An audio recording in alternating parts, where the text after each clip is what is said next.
To talk about qualitative methods, I'm first going to just in this video talk about kind of qualitative methods in general, and then we'll get into participant observation. So, some common features kind of qualitative research of what it typically looks like. First of all, you're collecting mostly qualitative as opposed to quantitative data. So typically this is that this word heavy as opposed to number heavy, and so this textual kind of descriptions type of data as opposed to numerical data.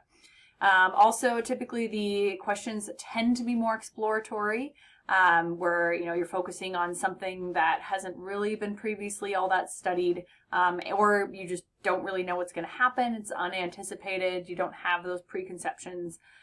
So it's often you use this for something that's exploratory, but also just for inductive reasoning, sort of trying to figure things out based on observing.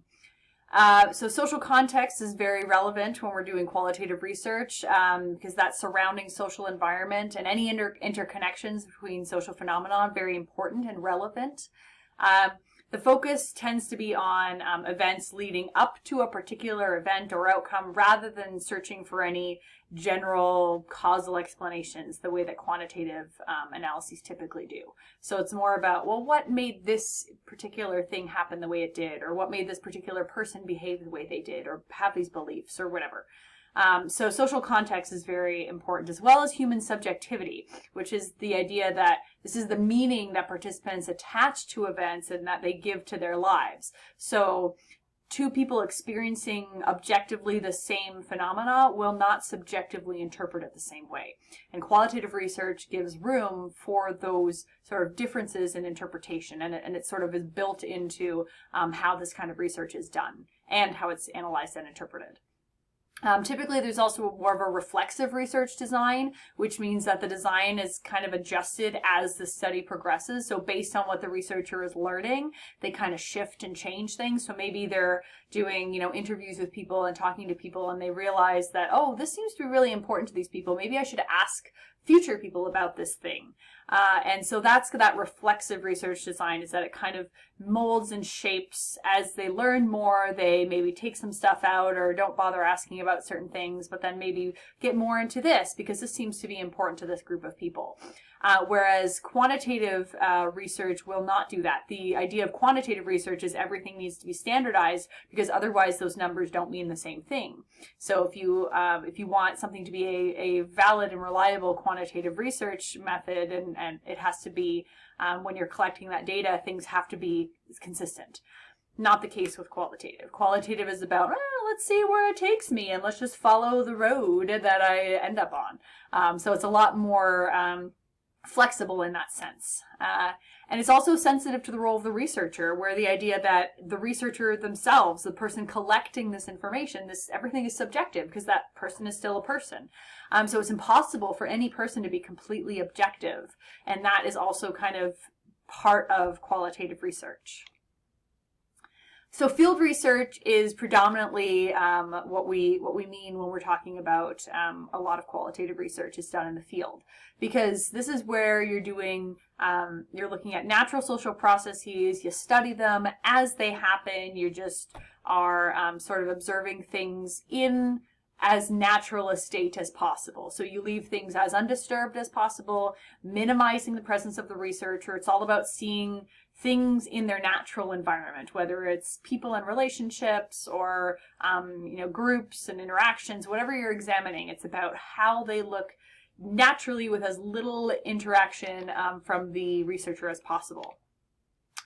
These can be, you can look at informal groups, so things like gangs or gatherings of people or whatever, or it could be more formal. So let's look at how certain police groups, do something or approach something or something like that. So, or it could be informal or formal situations as well. Again, it could be, well, there just happens to be a bunch of people here. Let's see what's going on. Or it could be there was an official event scheduled, and let's go see. Or things could be informal or formal, or somewhere a myriad of combination of those.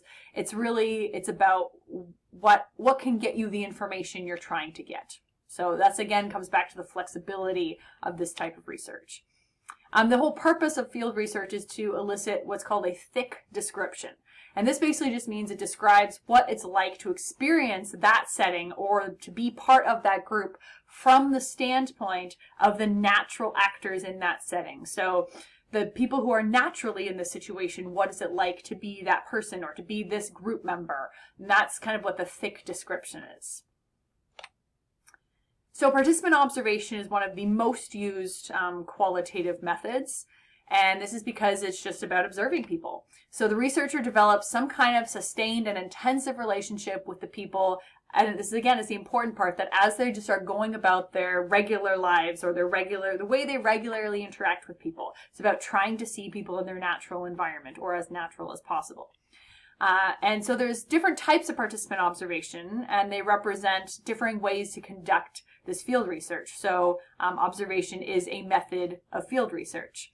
And so there's this continuum of participation and observation where you go from the complete observer to the participant observer and to covert participant. It's kind of a continuum. But all of these are about wanting to observe people's routine activities. The best way to do that is to be there either long enough or covertly enough, depending on how you're going about it, so that they stop thinking about the fact that they're being watched. That's the point of participant observation, any of these, whether you're complete observer, participant observer, or covert. It's all about trying to make it so people behave as if you weren't there. And that's more difficult in some situations than others, which is why we have this continuum of how observable is the researcher themselves. So let's start with the complete observer. The complete observer, this is where the researcher observes without any active participation. They don't disrupt the events at all. They are just literally fly on the wall, watching things happen. There could be some interaction where it's like, oh, I'm just going to watch you. You're there and you're with your clipboard or your recorder or whatever you have and say, I'm just going to be watching what you guys are doing. But then there's no actual interaction with whatever you're observing. Or the subjects may be totally unaware that they're even being studied. This may be something like sort of what's best is if this is something that's happening in public. So like if you're observing how people interact, at a playground or at a party or at a concert or at a police rally, anything. And so people don't necessarily know that they're being studied, but there's no ethical sort of issues there because if people are in a public area, there's no expectation of privacy as long as you're not going up to them and asking them for any additional information. It's just anything that any observer could have seen. So these complete observer situations are really best for if you want to observe a specific event or specific behavior, but things that happen in public is where the complete observer works best. You can still do this in sort of a private setting where there could be that interaction, but typically this is better for public settings because then you can just be fly on the wall and nobody even knows you're observing them, and that's why it's the complete observer. So the advantages of this is that the researcher can refuse to participate in anything illegal, unethical, or dangerous that anybody's doing because there's no fear of exposure.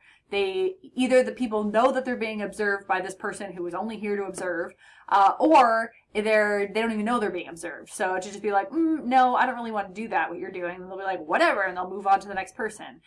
So the advantages are that you don't have to do anything that you don't want to do. Disadvantages, though, there can be some reactive effects if people know they're being observed. Where if you know you're being observed, then it's going to change the way you behave, which is why we want to reduce reactive effects as much as possible. So if you're like following a group around and just sort of keeping note of what they're doing, but you're not participating in anything, then they know they're being watched. Another disadvantage is that researchers may see illegal or dangerous behavior or situations, and then it becomes, well, what is your ethical obligation? And this is not clear cut, because how do you decide when to intervene?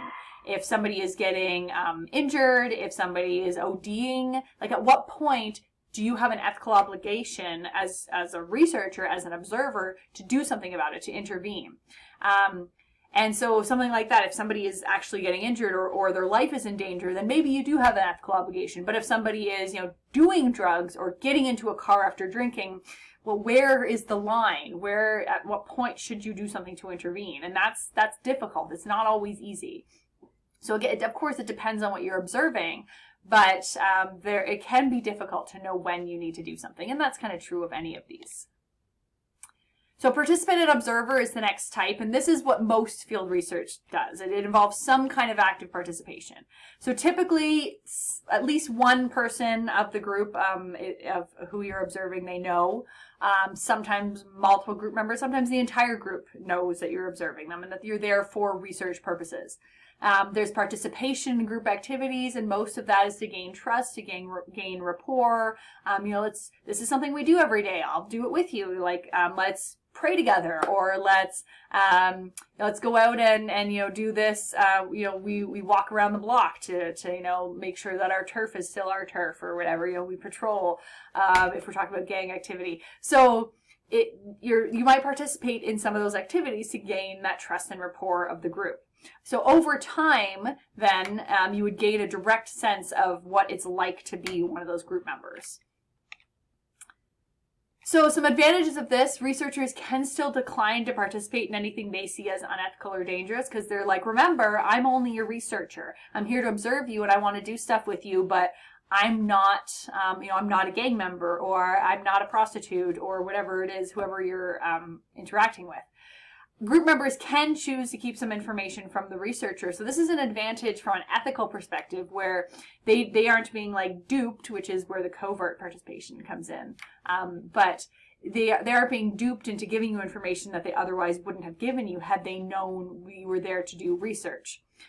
But then that same thing is also a disadvantage. So we have group members can choose to keep information from researchers from an ethical perspective. That's an advantage, but from a validity perspective, that's a disadvantage, because that means you're missing out on that information that they're not giving you because they know you're there as a researcher. But there's also the disadvantage that the researchers may have to prove themselves by joining in on some questionable activities. So especially because if we're talking about research within criminal justice or criminology, there may be some things that you find yourself having to do in order to gain that trust and rapport. You can't sit back and not do anything. They're not going to trust you if you don't do anything. So there are some things maybe you're going to have to push the boundaries a little bit of what you would normally do, and that's kind of can be a negative for some people. The covert participation, this is kind of the most interesting in terms of kind of the research that can be done and the information that can be gained from this. But this is basically where the observed group doesn't know that the researcher is a researcher. And the point of this is to try to see the true nature of your subjects without the effect of being studied. So you are part of the group. Nobody knows you're there for research. You are there. You are one of them, so that they act the way they would normally act. And that's the point. So there are some major advantages to this, but also major disadvantages. So, of course, the biggest thing is that you're reducing or totally eliminating reactive effects. They don't even know they're being studied. You are one of them. They're going to behave the way they normally would. And this would also allow you to gain entry into otherwise inaccessible settings, because there are many settings that will just not let a researcher come in. If you come in and say you're a researcher, they'll be like, no, go away, if they're being nice. So this is a way to get in and, something like to learn what it's like to be an actual gang member, to learn what it's like to be an actual street level prostitute, to learn what it's like to live the life of a drug addict. So these are things where you have to do things to be one of them. Major disadvantages, of course, is that you can't openly take notes. So you can't have your clipboard out. You're going to give yourself away. You can't ask questions that are going to arouse suspicion. So you have to be careful about how you go about gathering that information. Sometimes this can be a difficult role to play successfully, especially if it's something totally out of your wheelhouse. If you are a regular law-abiding person and suddenly you're trying to pretend to be a gang member, that can be tough. There's some psychological strain on a researcher to keep up the act, where it can be difficult to keep pretending that you are something you're not, to the point where there's a term that's called going native. That just means that you start to think like the people that you are surrounding yourself with. So you're adopting not only their mannerisms, but also their perspectives and goals. And so then you're not being objective anymore. It's also not always easy to anticipate the unintended consequences on the subjects. So you don't know what your observation might do to them. And then, of course, when they find out at the end that you were a researcher the whole time, because there would have to be some kind of debriefing, now they suddenly don't trust you or any researcher. So that could be a negative as well. So it can get some really cool stuff, but some major disadvantages to this type of research.